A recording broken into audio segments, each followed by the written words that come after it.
Wellness fam, and welcome to another episode of Dungeons and Wellness. It is so fabulous to have you for our third Clarity episode. And joining us today, we have Steve. Hi, Michelle. Hi, Steve. What's up? Oh, nice to see you. And of course, we have Kim. Hello, Michelle. Hello, Kim. It's so nice to see you. Nice to see you too. Yay. So thank you, pals, for being here and for joining me on this third in-depth discussion where, for those of you who are returning to Dungeons and Wellness, you may know that in our Clarity episodes, we talk about what happened in the preceding play episode, and we interpret that through the lens of mental wellness, and we take lessons from our D&D time, and we talk about how those lessons can be carried into our actual real lives. So everything's a learning opportunity. So without further ado, as per usual, let's start off with a clip. Clip number 1, please. All right. I'll look at Caesar. I'll say, maybe we should just tell him what we're doing. Well, I mean, we heard that you guys are having a problem with robberies or something with your food source. So we figured that we'd be able to help out with that. I'll show him like the hilt of my sword. I'll say, I'm pretty good with this. We could give you guys a hand. Oh, well. So if you must know, we're on our way to Waterdeep, but we stopped off here first to help our neighbors. Well, why didn't you say so? Oh, my goodness. Well, you know what? I think there's just a lot of distrust between our two communities that maybe we both have to work on. All right. So that was a moment when Rand and Caesar, you were coming up to the gates of Loudwater for the first time. You're talking to the city guards. And I think Rand, or Steve, I'm calling you by your character name, but I thought it was really interesting how you said, maybe we should just tell them what we're doing. And then you ended that by saying, I think there's a lot of distrust between our communities that we both have to work on.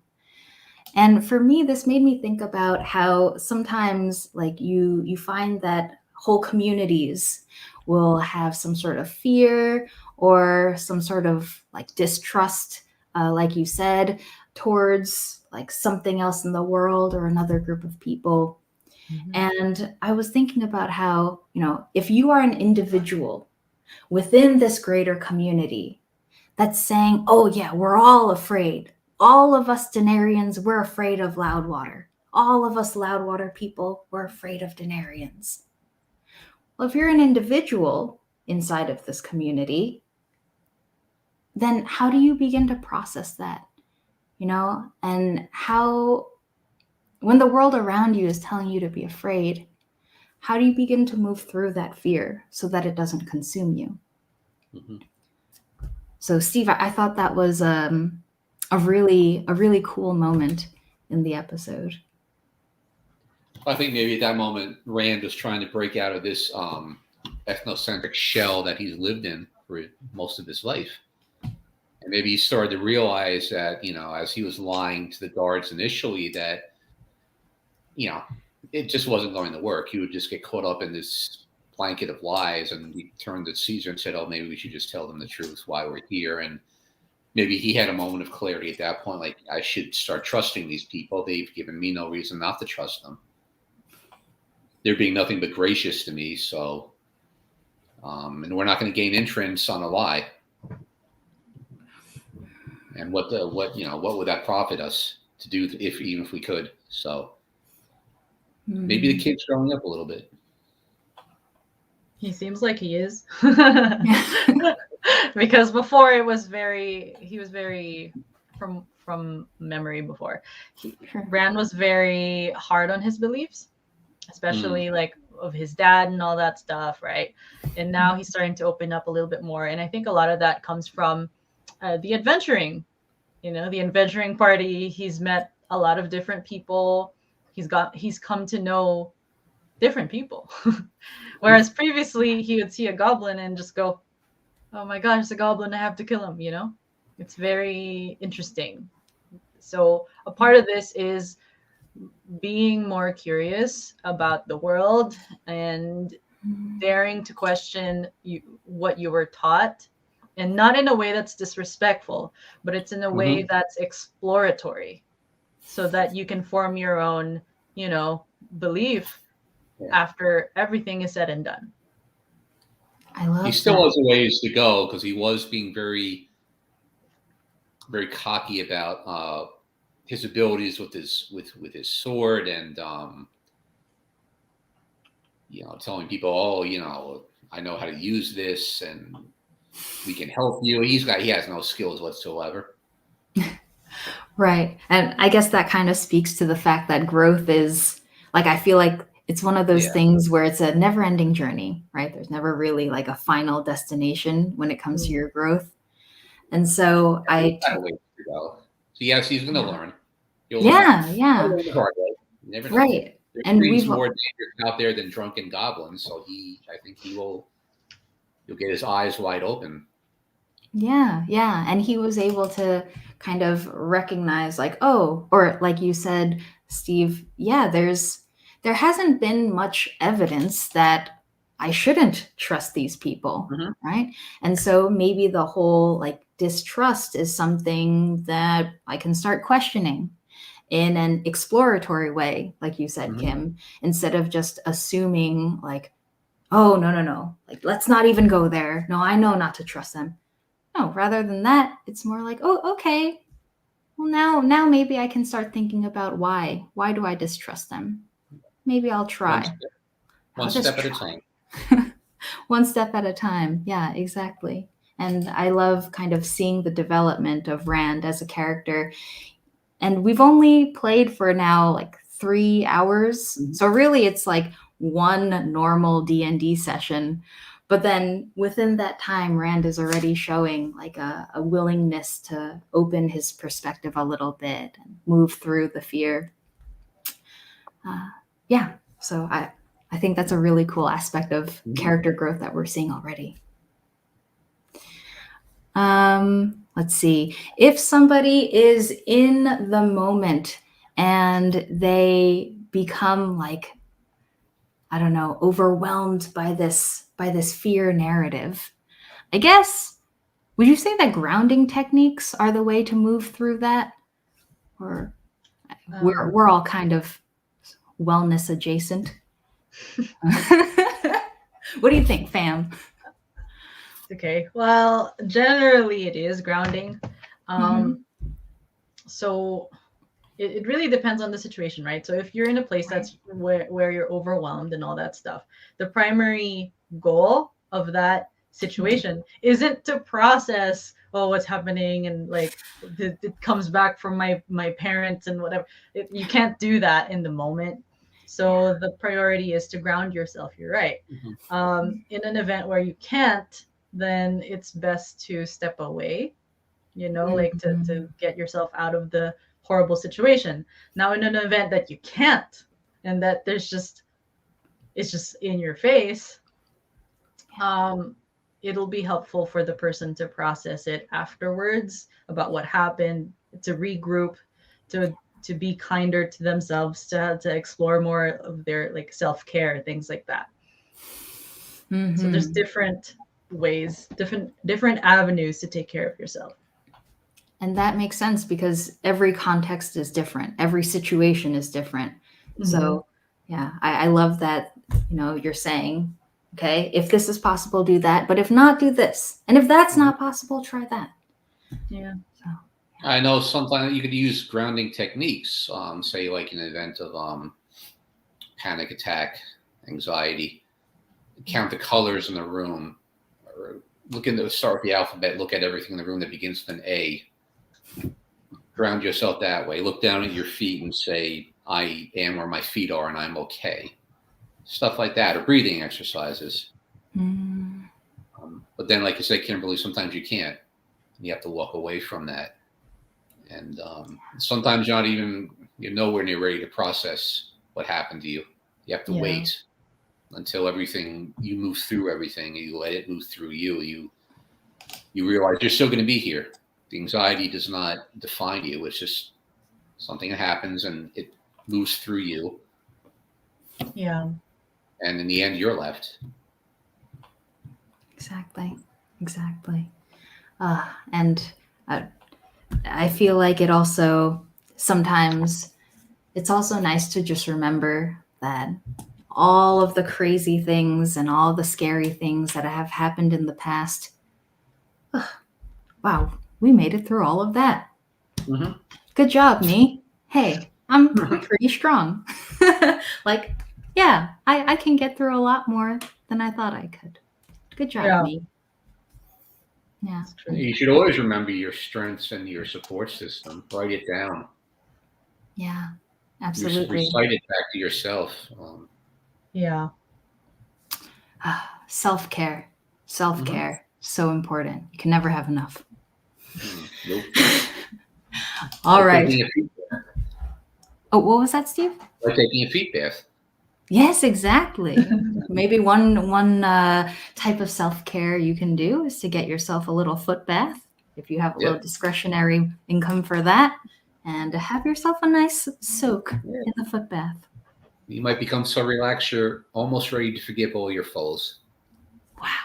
Imagine. Just extending the grace of forgiveness to everyone with the magic of the foot bath. Okay. Kim's like, why am I here, guys? I have time during the week to see you guys if you really want to talk. There's something we need to talk about. Steve, I can see you on a Thursday. Kim's a busy lady. She has a lot of clients. We'll get on your wait list, Kim. All right. This feels like we're ready for the second video. So, producer backstage, roll clip 2, please. Like, you see kids just kind of like squatted down in the grass, like hunkered down in the flora. Yeah. And they're just kind of like, you see them pulling up plants, breaking them apart, sucking on the roots, chewing the leaves. You see little kids like scampering around trying to catch bugs. And as you approach the marketplace, you notice that one of the kids successfully catches a bug and then just pops it into their mouth. Okay, so that was my description, basically depicting how this town is going through a terrible famine time. And all of the kids, well, they're hungry, they're growing kids, and so they're starving. They're starving to the point where they've just resorted to trying to eat random plants growing on the side of the road, and they're trying to catch bugs.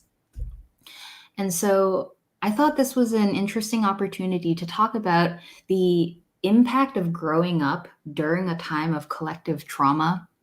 So for instance, a famine time, or if there's maybe like a natural disaster, or let's say there's, I don't know, a global pandemic.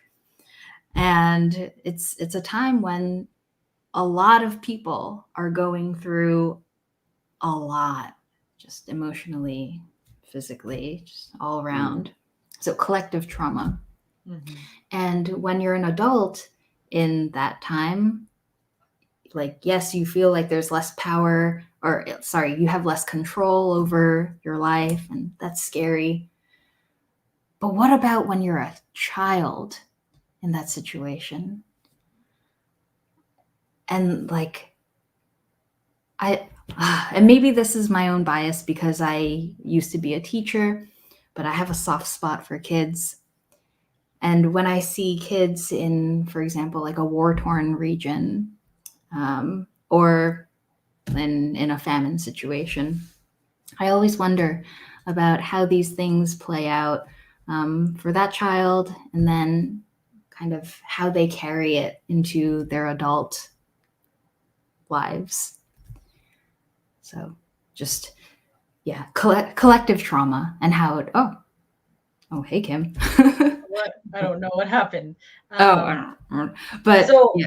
I was gonna say, in terms of that, it's when you think about kids, right? You think about innocence, and they don't know what's going on really. To them, it's the world. Like, ooh, this is the definition of what Earth means, right? Mm-hmm. So when in answering your question, it's really important for the social support, or the support system to be strong.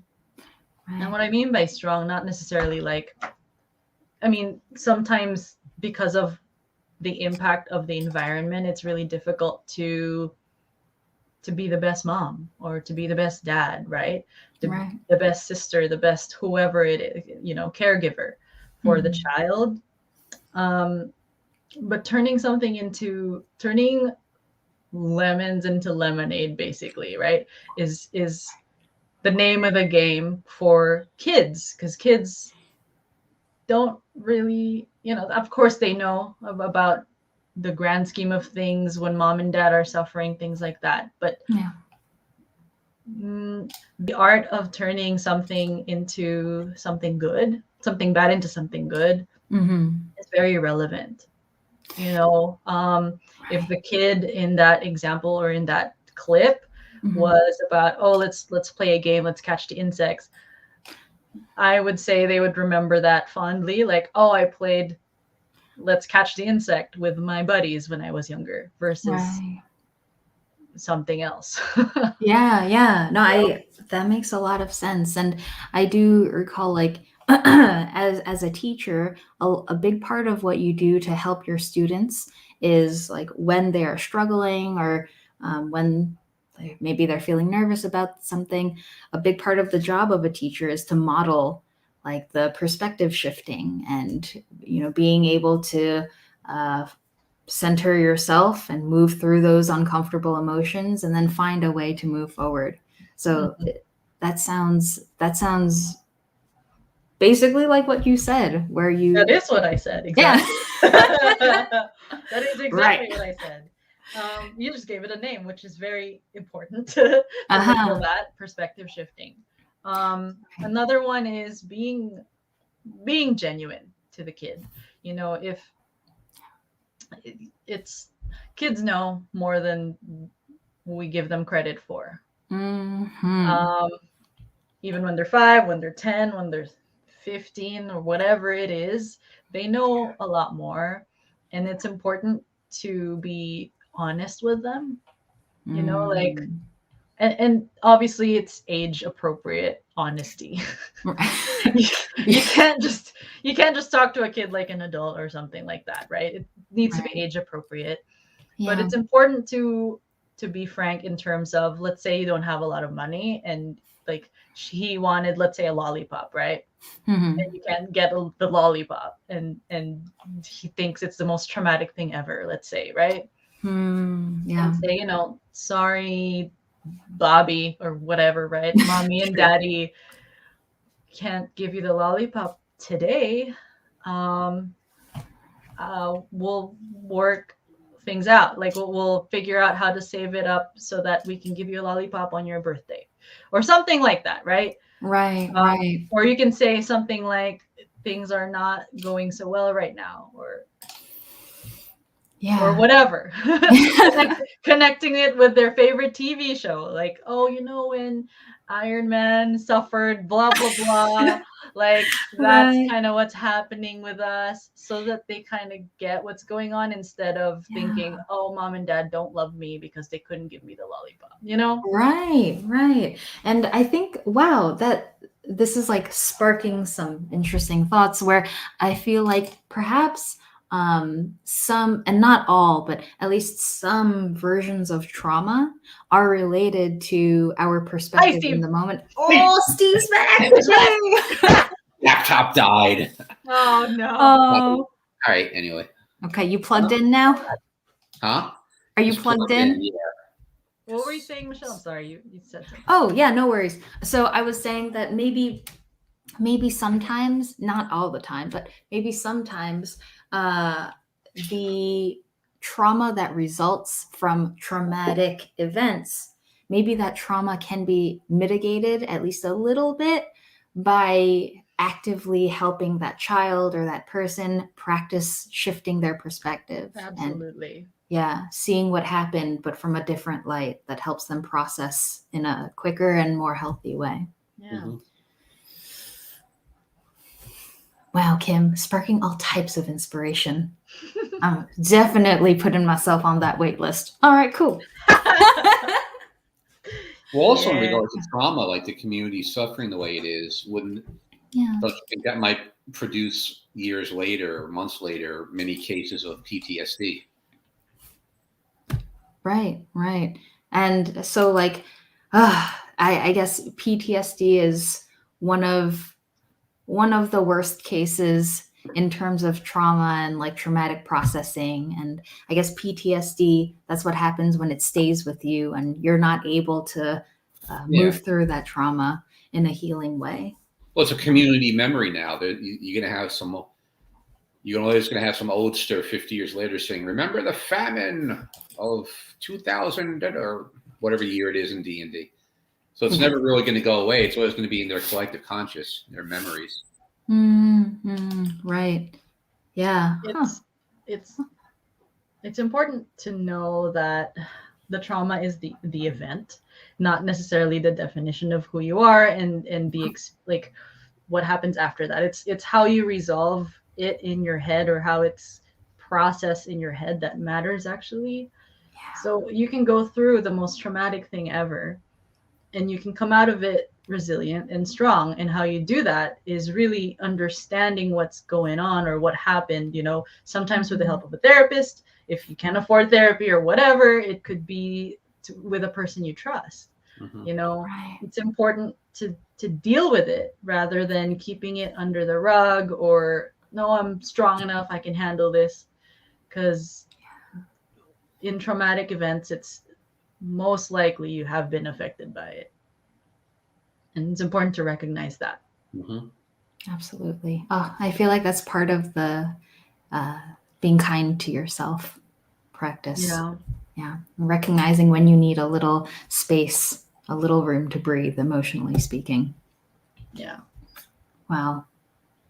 So, Steve, touching on the community aspect, like you said, where like certain traumatic things become like part of the collective consciousness. I think the community aspect is so important, especially like Kim said, if you can't afford a therapist and if you are not able to access mental health care, like there are so many different ways to find mental health care. But if you are unable to find anything, at least like find someone you trust. Find some connection somewhere. And so that makes me think about, okay, now those people who you reach out to, the people who are helpers, the people who are healers, and the people who give to those who are struggling. There was a moment, Steve, involving Rand, which really gave me like a lot to think about in terms of what it means to help somebody who's hurting and how we can do that kind of in a mindful way. So before I ramble endlessly about this, can we get clip number 3? Like overnight, it was wild. I remember I woke up and I heard my dad just screaming about how we have no choice and there's no food left and what are we gonna do? As he's talking, I'll reach in my pack and I'll get like whatever food I have. I'll like break off a little piece of lembas spread and I'll give it to him. Oh, thank you. And he grabs that. I think he'd like that more than a bug. Thank you so much. I really appreciate it. I'm going to share this with my sister. Oh, good. Are your parents around? Yeah, actually, my dad runs the stand right there. If you want to go talk to him. Yeah, look at Caesar. Yeah, I think we should go talk to his father. Yeah, see what's going on here. I'll give him a little bit more of the wafer and say, here, now you and your sister can have equal shares. Oh, thank you, sir. Thank you so much. Being, 17 and not looking into the, pragmatically into the future, like, oh, if I run out of food now, what am I going to eat? So I thought this was super interesting.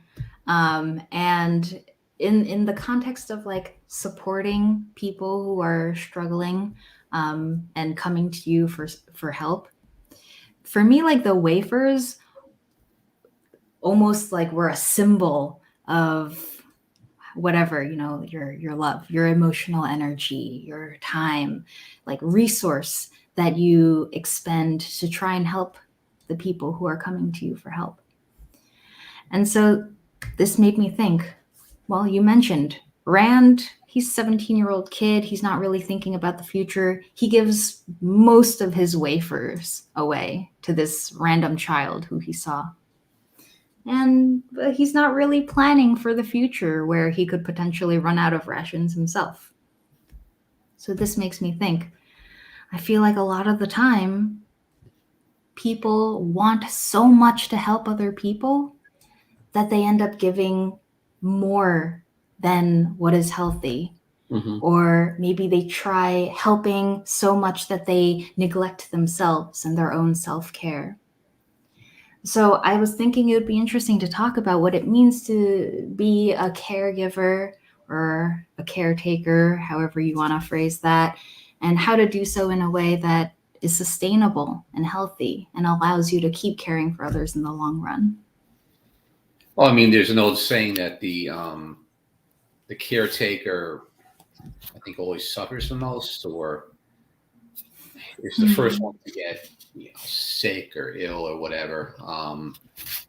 Because it gets to, I took care of my parents, took care of my dad and my mom near the end. And it's like, you get so emotionally attached to the point where you can't break off. You have to constantly be there. And depending on how you feel about things, like for me, it was almost like, out of love and a sense of honor, where it's like, okay, they're first. So if that means I have to forego doing this, that, or the other thing, taking a shower, this, whatever, I have to help them. And you don't realize, and you do realize, if you're mature enough that, hey, you can't do that. You have to take care of yourself as well.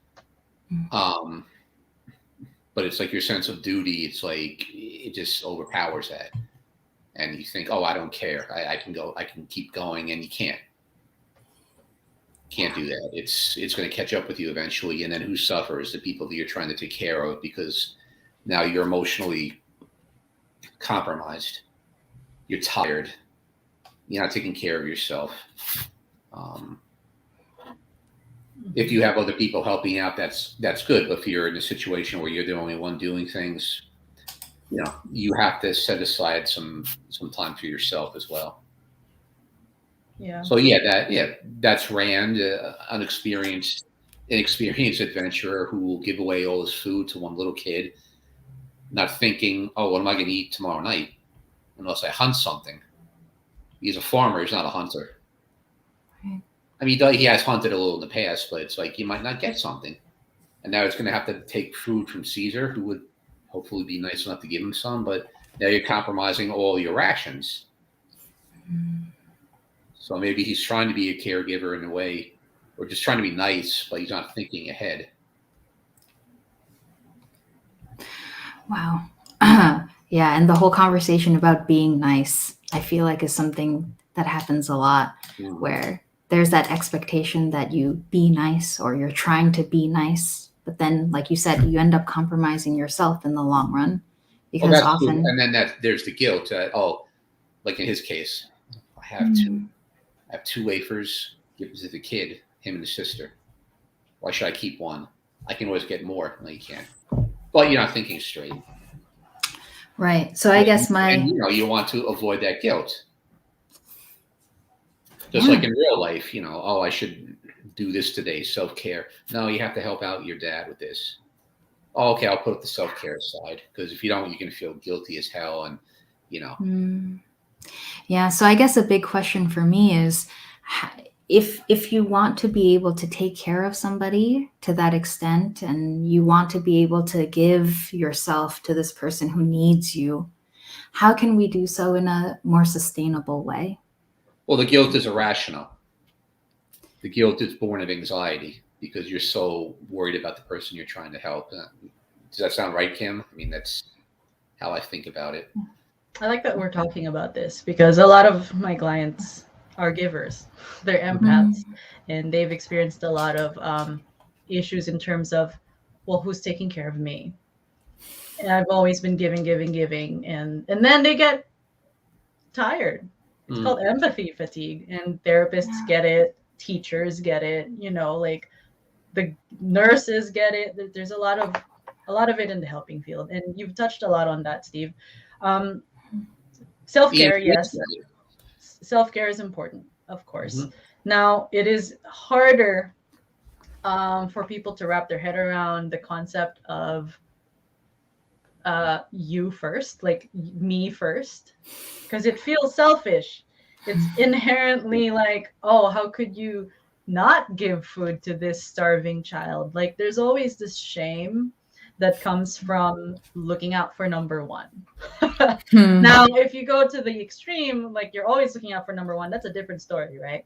That's something completely different. We're not saying that. We're not saying to be, I'm just going to hold on to all my rations, right? And not give at all. That's not it. There's that balance. Giving too much, giving more than you can have is unhealthy in the long run because there's only one you. Like, you can't just do that no matter how much you love the other person, because at some point, chances are, first of all, you do that a lot to other people, to many different people in your life. So, at some point you get tired and you get resentful. And then you end up in my door. Exactly. So, yes. Then you end up on Kim's wait list. Yeah. Don't do that. Like, don't do that. That's a disservice to you as a person, right? Like, you are worth more than that. You're worth your own love. Like, you're just as important as a human being, as your mom, as your dad, as everybody. Whether or not you believe that, it's true. So why treat yourself differently? Yeah. No, you're absolutely right. I can. Wow, this is reminding me. I remember a big kind of moment of realization for me with regards to the whole compassion fatigue and self-care is important thing. I realized that as a teacher, I was giving everything to my students, and I wanted to give them the world, because when you're a teacher, you fall in love with your kids. They're sweet little munchkins. You just want to give them everything. And so I was driving myself to the point of just exhaustion. But then I would say, no, these kids deserve the best, and I have to keep pushing myself. And this is what I have to do for the kids. And I was talking to somebody, I don't even remember who at this point, and they were like, well, you treat your kids so well, but you don't treat yourself even half as well as you treat the kids. And that was kind of like a wake up moment for me, where I realized, yeah, if I can extend that the love and the care for the students, I need to be able to do that same thing for myself in order to keep giving that to the kids. Sorry, Michelle, here's another point in that story, right? So you mentioned I need to be the best for my kids. You weren't being the best for your kids. You weren't at 100%. Yeah. They deserve 100%. That's exactly right. They do deserve 100%. So by driving yourself to the point of exhaustion, right? That's not your 100%. That's not what they deserve. Yeah. So in a way, you need to take care of yourself to take care of them. There it is. So there it is. Yeah. It's so easy to fall into that, though. It is. Yeah. You get You don't so think about caught these up in things. that. Yeah. Yeah. Yeah. So just that like constant reminder, so important. And I think that was a big thing for me where like, if I want to take care of the kids, if I want to give the kids the best of myself, which they deserve, then that means I need to be at my best too. And I need that same care. And yeah, I think being aware of that and reminding ourselves of that fact when we forget it, I think that's a big part of kind of moving past the point where we give too much. Hmm. Mm-hmm. Yeah. And if you can even think about it in a concept of your physical health as a metaphor. If you're trying to be a bodybuilder, let's say, right? You do all these weights and all that stuff every day, all the time. That's just going to lead, if you do it every day, all the time, that's going to lead to injuries. Yes. Yeah. Right? There needs to be a rest period, even for your physical health, right? When you exercise and all that, there's a rest period. So why not having, why is mental health any different, you know? So It's there needs not. to be a rest period. Yeah, exactly. There needs to be a rest period for mental health as well. Absolutely. And to care for another, that's an emotional workout. So Oh yeah, you need your rest day after that. Oh, yeah. For sure. yeah. For sure. Oh, I feel like that's such a beautiful note to end on. I love that message of like, hey, if you are a person who wants to care for others, remember that you have to care for yourself. If you want to give the best of yourself to others, that means bring yourself up. Mm-hmm. Take care of yourself so that you can be the best you can be.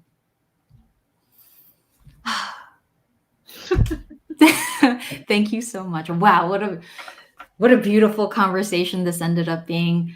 Thank you, Kim. Thank you, Steve, for being here. Thank you. Yeah, and of course, as always, thank you to our audience, our wellness fam out there, both in the present and in the future. I hope that this conversation was able to, help you kind of think a little bit, and maybe you heard some gems of wisdom here that you can carry into your own life. And I wish you well. On that note, see you next time, Wellness fam.